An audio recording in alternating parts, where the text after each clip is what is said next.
Lockdown में town से घरे जिद करता रह तो सोते के जोरे। अरे दूर रहा। लॉकडाउन में टाउन से घरे जिद करता रह तो सोते के जोरे। तो ठीक है कैला बाकी सुत जा भर पेट खा के। तो ठीक है कैला बाकी सुत जा भर पेट खा के।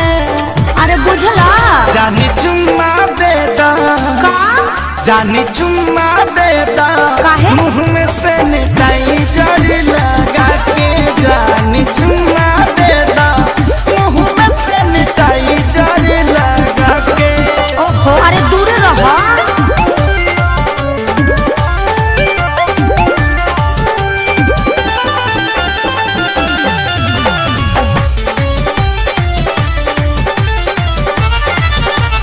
मिलल तनी छुट्टी आनी कसहु लुका के। अच्छा?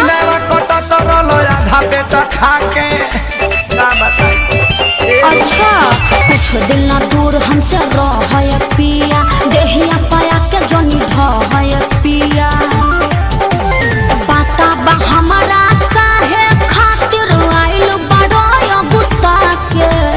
पता बा हमारा काहे खातिर आइल बड़ो बुता के। जौन सोचत बड़ा ना होई। जानी चुम्मा देता चुप रहा।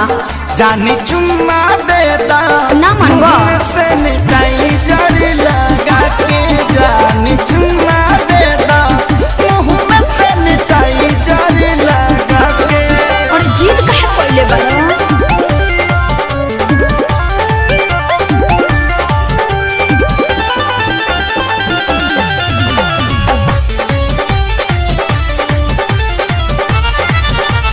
जानी सारा कार जबी राखी स्कूल में 14 दिन रहे के पड़ी नियम और रूल में। हाँ तो घरहू में रूले में रह के पड़ी।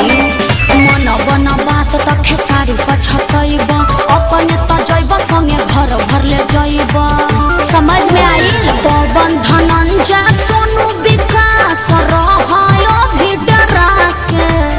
पवन धनंजय सोनू विकास रहायो भी डरा एगो के। चुमे के बात बना ना भगवा। जानी चुम्मा देता फेर उहे बात। धनी चुम्मा देता मुँह में सैनिटाइजर लगा के। जानी चुम्मा देता मुँह में सैनिटाइजर लगा के। लॉकडाउन में टाउन से घरे जिद करता रह तो सोते के जोरे। तो ठीक है कैला बाकी सुत जा भर पेट खा के।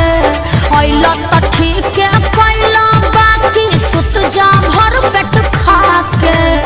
अरे बुझला जानी चुम्मा देता का जानी चुम्मा देता काहे मुँह में सैनिटाइजर लगा के। जानी चुम्मा देता मुँह में सैनिटाइजर लगा के। चुपचाप घर में बंद रहो ना तो मुखिया जी के फोन कर देव अभी टांग ले जाइए।